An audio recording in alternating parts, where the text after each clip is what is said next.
difficult success can be easily achieved. How to use the power of your subconscious mind. What is the method for this? On this topic, we will tell you an amazing story today. So, let's begin the story, friends. Our conscious mind is about 9 times less powerful than our subconscious mind. If our conscious mind has 1 unit of power, it means our subconscious mind has 9 times more power because the subconscious mind controls our entire body. The conscious mind is a part of our brain that is driven by our thoughts and emotions and helps us in reasoning and debating. But on the other hand, our subconscious mind does not reason or debate. It accepts the information given to it by the conscious mind. That's why we become what we think in our subconscious mind. Have you ever wondered why one person is unhappy while another is so happy? One person is filled with happiness and prosperity while another is poor and miserable. One person is fearful and scared while another is filled with faith and confidence. One person lives in grand palaces while another lives in a poor, broken hut. Some are very successful while others are failures. Some achieve success with little effort while others remain unsuccessful despite a lifetime of hard work. So what is the reason behind all this? Have you ever tried to think about it? Everything good in our lives depends on our conscious mind. If you put the thought in your conscious mind that whatever happens to me will be good, whatever is happening to me is good, and I will definitely succeed one day, then you will surely achieve success in your life. On the other hand, if you fill your subconscious mind with negative thoughts, your life will be filled only with negativity and nothing good will happen to you. Wherever you go, you will only encounter failure. You will always remain disappointed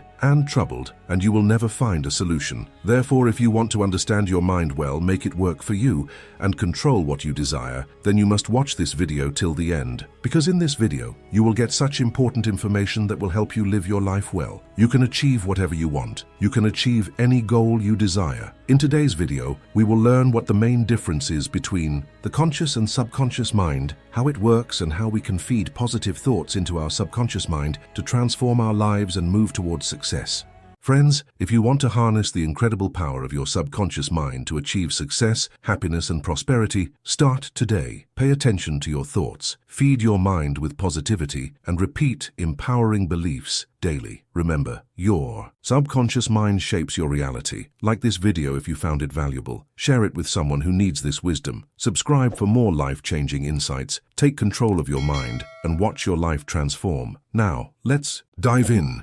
A long time ago in a town, there lived a very famous guru. His fame spread far and wide. Many disciples lived in his ashram. One evening, the guru called all his disciples and began giving them a sermon. He said, "Disciples, our brain is divided into 2 parts, the conscious mind and the subconscious mind. The conscious mind is the guard of our mind, while the subconscious mind is the master. The power of our subconscious mind is 9 times greater than our conscious mind. If the conscious mind has 1 unit of power, the subconscious mind has 9 units because the subconscious mind controls our entire body." Hearing the guru's voice, one disciple stood up and said, "Gurudev, what do you mean? Are you saying that there is someone else inside us who is running us, who is observing all our actions?" The guru smiled and said, "Disciple, let me tell you a small story. In this story you will find the answers to your questions. Listen carefully and try to understand it." The guru began the story. A long time ago in a town there lived a very wealthy merchant who had a big mansion. A guard was always stationed at the gate of his mansion. Whenever there was any disturbance, noise, or fights in the mansion,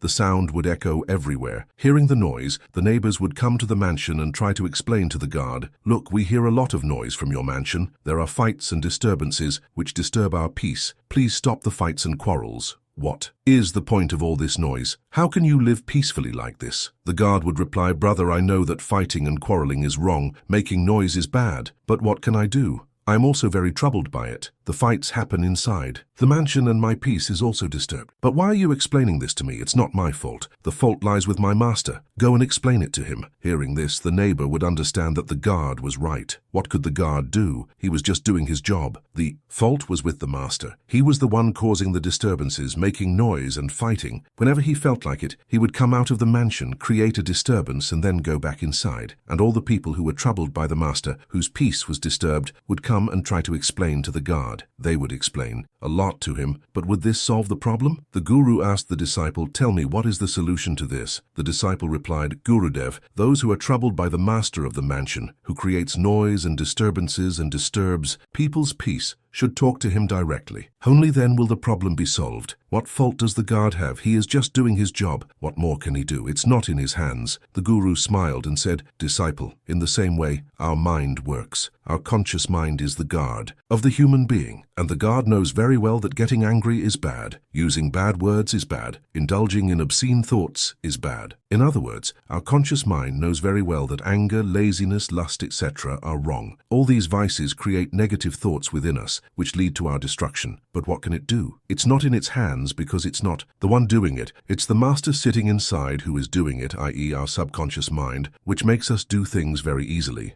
And that's why the way we think in our subconscious mind, we become like that. Most of the time we think we understand things well, like the guard understands. But in reality, this doesn't bring any fundamental change in our lives. The guru continued, "Disciple, you must have tried to explain to yourself many times that you have to wake up at the right time in the morning, clean the ashram, go for alms, and meditate at night after returning. But did this make any difference?" The disciple replied, "No, not at all. I have tried many times to explain to myself that I have to do this at this time. I must not waste my time. I must use my time wisely, and I must move forward. But despite my efforts, I am unable to do all these tasks on time." The guru said, "Disciple, whenever we try to explain something to ourselves, we feel that we have understood it now and we won't make any mistakes anymore. We think that our life will change now, and whatever we do will be right. We will achieve success in life. But the very next moment, we find that no fundamental change has occurred in our lives, and this happens only because of our ignorance. We try to explain things to our conscious mind instead of our subconscious mind. In other words, we talk to the guard instead of the master, and until we explain our point well to our conscious mind or calm it down, it won't let us enter the mansion, because our ordinary intellect, i.e. our conscious mind, is skilled in reasoning and debating, and that's why most of us fail to send a clear and precise message to our subconscious mind, and that's why we cannot understand our subconscious mind well. Our subconscious mind does not reason or debate. It only needs a clear and precise message to act upon, and we can send a clear and precise message to it only when our mind is completely calm, when there are no other thoughts in our mind. And that's why, when a psychologist experiments on someone's mind, tries to control their mind or tries to extract desired information from them, they first put the conscious mind to sleep. You must have seen somewhere that a pendulum-like object is placed in front of their eyes and swung. After continuously looking at it, the person falls into a deep sleep, and thus their conscious mind becomes completely calm. And when their guard is completely asleep, and there is no one left to reason or debate, the scientist easily enters the mansion and talks freely to the master. He extracts whatever information he wants from them. A great philosopher once said that if you understand the point, your life changes. But he said this for the people of that time because, at that time, the people of Tibet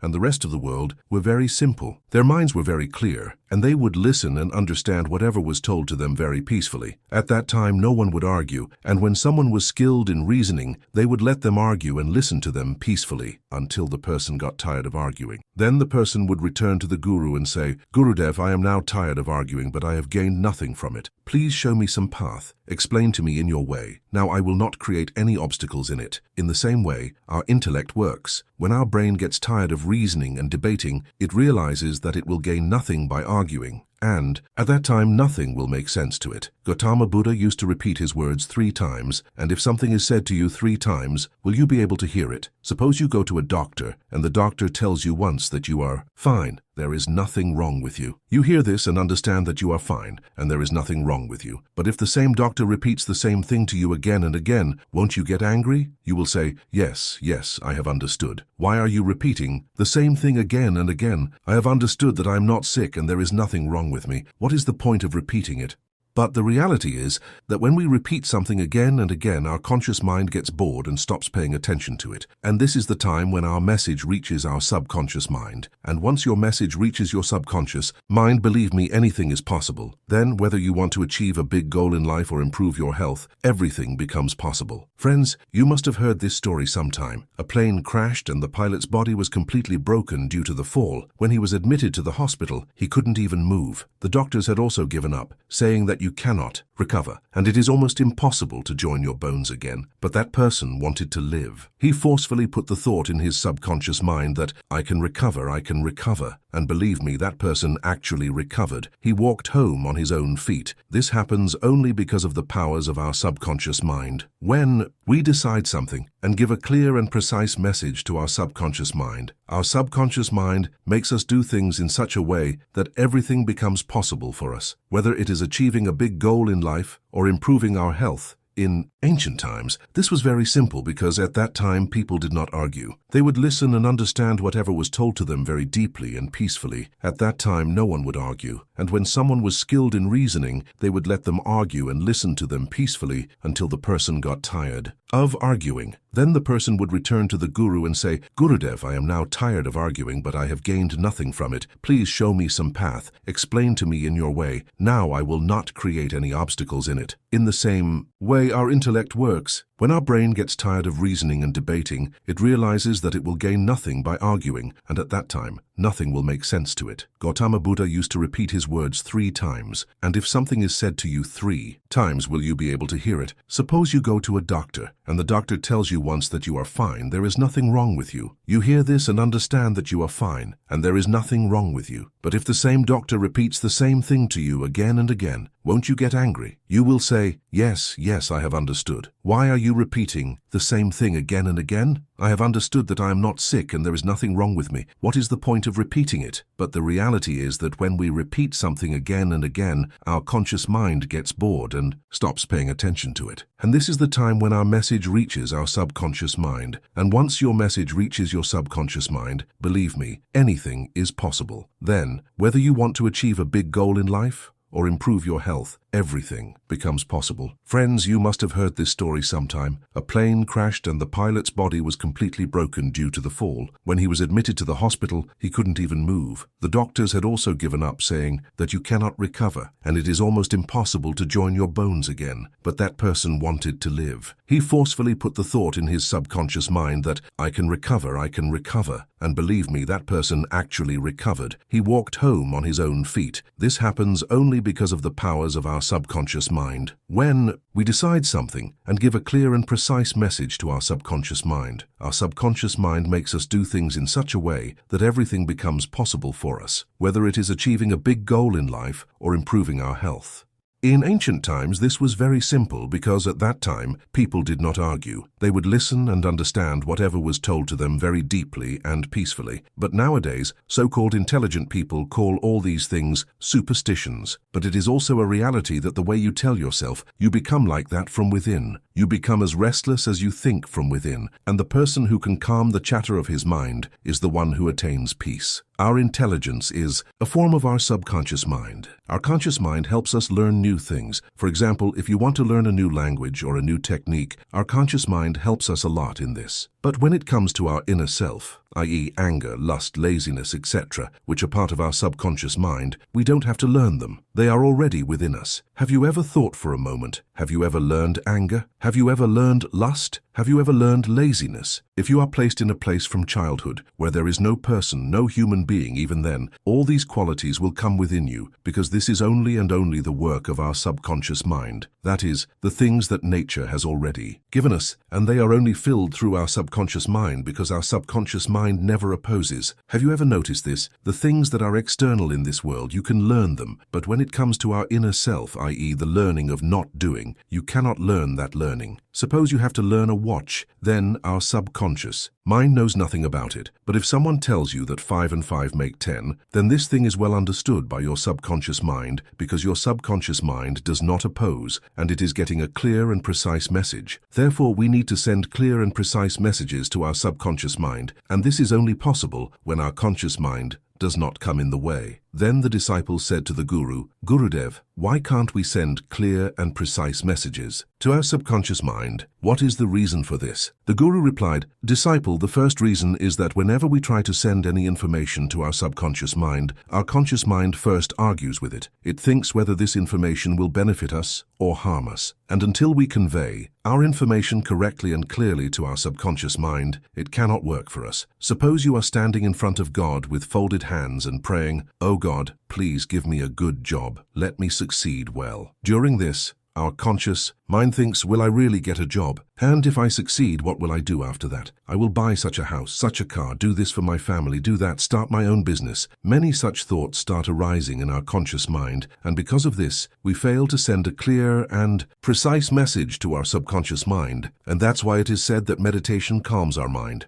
So you must send clear and precise messages to your subconscious mind. You must control your subconscious mind. And to control your subconscious mind, you can adopt this one method. If you want to achieve something, you must repeat it like a mantra in your mind. And you must do this for about 28 days. And if during this time someone tells you that this will make no difference, that all this is useless, then do not believe them. Because if you repeat something like a mantra, then that mantra, i.e. those words, reach our subconscious mind. And once your words reach your subconscious mind, we can achieve anything in the world. We can achieve any big goal, and for that, all you have to do is, whenever you go to sleep at night, after lying on the bed, just before falling asleep, you must repeat that mantra in your mind 10 to 15 times, whatever you desire. And while doing this, you must fall asleep, because our subconscious mind never sleeps. It works continuously for you 24 hours a day, 365 days a year, while at night when we sleep, our conscious mind becomes completely calm and falls asleep. And this is the time when our subconscious mind is fully awakened. It is the most powerful at this time. At night, while sleeping, whatever thoughts you put in your mind, you become like that. Have you ever noticed that whenever you take negative thoughts or negative information before sleeping, you wake up with negative thoughts in the morning? And if you do positive things or think positive thoughts before sleeping, the next morning you feel much more powerful. Your day feels much better than before. You feel good. Therefore, never say negative things to yourself before sleeping. If possible, always say positive things to yourself. Or you can also try this experiment and achieve whatever you want in life, because once your goal reaches your subconscious mind, achieving it becomes very easy. No matter how big it is, no matter how difficult it is, you will achieve it, you will succeed in it. Saying this, the guru became silent, and the disciple also understood the difference between the conscious and subconscious mind and how we can achieve our goals. So, viewers, let's now begin the next interesting story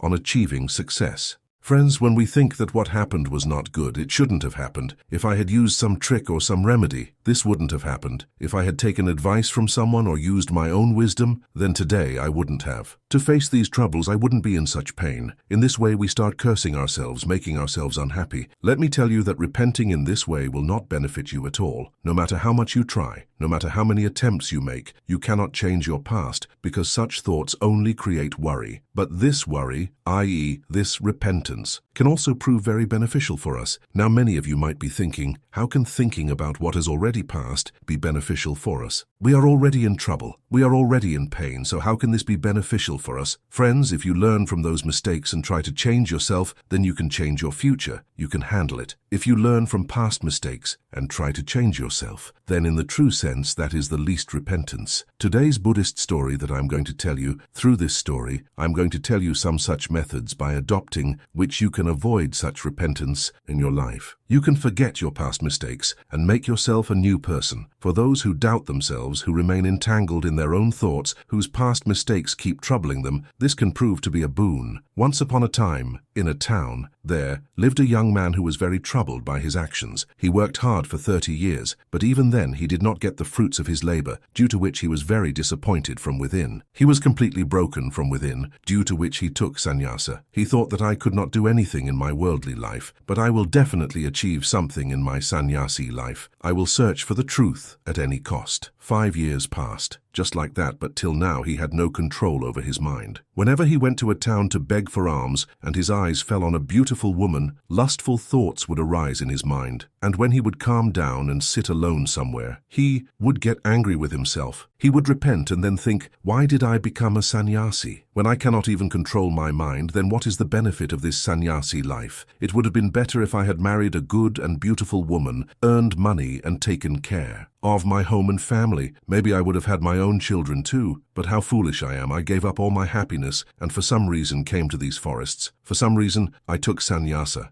Many such thoughts started arising in his mind, and because of these thoughts, negativity started arising in his mind. Due to this, he would get angry over small things. He would start cursing himself. Whenever he saw any successful sannyasi, jealousy would arise in his mind, and he would try every possible way to belittle them. Many such different thoughts started troubling him, and now he had become even more worried. He had completely given up eating. One day at night, he was sitting outside the ashram and crying. Crying, he decided that he would end his life. Thinking this, he left the ashram and went to stand on a mountain peak. Crying, he was thinking, even if I want to, I cannot return to my old life because I have taken sannyasa in front of everyone. And once you take sannyasa, your home and family are all left behind. Thinking this, he was looking down from the mountain. Tears were flowing from his eyes, but still, various thoughts were arising in his mind. He was still thinking, if I had made the right decisions in my life, I wouldn't have to see this day today. Crying, he was about to take a step forward when he heard a voice. Someone was shouting at him saying, "Disciple, stop. Wherever you are leaving from, you will have to start again from there. So think once again." Hearing this voice, the sannyasi stopped. He looked back here and there, but he didn't see anyone there. Then he shouted loudly, "Who are you?" Then his eyes fell on an old Buddhist monk, and seeing them, the sannyasi became even more angry and said, "Who are you and why do you want to stop me?" Then the old Buddhist monk said to the sannyasi, "Disciple, I am just saying that wherever you are leaving from, you will have to start again from there. So think before making a decision. Maybe you are making the wrong decision again." The sannyasi, angry, said to the Buddhist monk, "What do you think? That I will keep repeating the same mistakes? I admit that I made mistakes unknowingly, and this does not mean that I will keep repeating the same mistakes again and again. I have learned a big lesson from my mistakes, but now I cannot correct those mistakes. Now I cannot change them. That's why I have thought carefully and made this decision." Hearing the sannyasi's words, the old Buddhist monk laughed loudly and said to the sannyasi, "Disciple, no one can correct the mistakes of the past, because the time that has passed will never return. Yes, those people are fools who say that they can change the past. There is no one more ignorant than them in this world,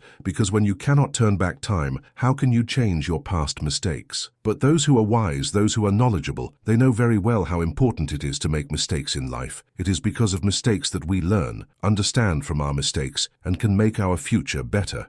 The old Buddhist monk continued, "Disciple, as long as you don't know your own shortcomings, how can you improve yourself? And our shortcomings are known only through our mistakes. Disciple, every parent raises their children with great love and affection. They never want any harm to come to them. They do not want their child to ever make any mistakes and face any trouble. But they forget that life is a battlefield where we learn from our mistakes and become warriors. And whoever thinks that he will never make any mistakes in his life, it means that he never wants to participate in this battlefield of life. And whoever does not participate in this war can never do anything new in his life, nor can he learn anything in his life. He only does what he has been taught, and whoever participates in this battlefield knows very well that he will have to fall many times, get up many times, but he must not stop. He must keep moving because life is all about moving forward." On this, the sannyasi became even more angry and said to the Buddhist monk, "What exactly do you want to say? You are wasting my time like this. Whatever you have to say it quickly, otherwise it won't be good." Then the old Buddhist monk smiled again and said to the sannyasi, "Disciple, today I am going to tell you 5 such ways of life by following which you can turn your past mistakes into your strength." The old Buddhist monk asked the sannyasi, "Disciple, would you like to know what those 5 ways are? If you want to know, then you will have to give me one promise." The sannyasi said, "What promise?" Then the old Buddhist monk said to the sannyasi with great love, "Just this much, that you will remove the thought of suicide from your mind. Only then will I tell you these 5 things. Otherwise you can remain firm on your decision, but remember that the mistakes you have repeated before, maybe this time too, you are making the same mistake." Saying this, the old Buddhist monk became silent, and the sannyasi fell into thought for some time. He couldn't understand what to do. If he commits suicide, he won't be able to know those 5 things, and if he goes to know the 5 things, he will have to remove the thought of suicide from his mind. The sannyasi was in a dilemma, but after thinking for a long time, finally, he accepted the old Buddhist monk's words, and he went to the old Buddhist monk and said, "Tell me, what do you want to say?" Then the old Buddhist monk told the sannyasi the first thing. Disciple, first of all, you must know what caused the mistakes you made in the past. What was the reason behind them? Because behind every mistake, there are some main reasons. You must first identify those reasons. Those reasons could be some compulsion, or some person because of whom you made all those mistakes, or maybe you made those mistakes only for your own selfishness. You must identify those reasons. If you were betrayed by someone, then why? Have you ever thought about it? Because maybe you trusted them too much. Once you catch and understand that reason, you will understand where you fell short, where you made a mistake. And once you understand your mistake, you can correct it so that such a mistake does not happen again in the future. The old Buddhist monk said to the sannyasi, "Mistakes do not give us pain. Pain comes when we repeat our mistakes again and again. When we realize that maybe we cannot correct our mistake now, and perhaps we no longer have the strength within us to learn from those mistakes and correct them. When we start doubting ourselves, when we start having doubts about ourselves, then we feel pain. But only once if you understand that by making a mistake, when we learn from it and make every possible effort to correct it, then confidence awakens within us, and then no sorrow can trouble us. Therefore, it is very important to know the reason behind any mistake. And for this, if you want, you can sit idle and contemplate. It is not that difficult. Once you understand the reason behind that mistake, then the second method comes into play. When we know the reason behind the mistake, understand it, then after that we must ask ourselves one question. And that question is, what kind of person were we before making the mistake? And after making this mistake, what changes have occurred within us? Have we learned any lesson from our mistake or not? And if we have learned, then what have we learned? About ourselves? The old Buddhist monk said to the sannyasi, "Disciple, if you start examining yourself in this way, you will come to know many amazing things about yourself, and then you yourself will be surprised because you will start knowing more about yourself. Therefore, self-examination is very necessary." The old Buddhist monk told the sannyasi the third habit. In the third method, we make a resolution to ourselves. We firmly resolve that we will not repeat this mistake in the future. Yes, we will necessarily make some new mistakes, but we will never repeat these mistakes in life.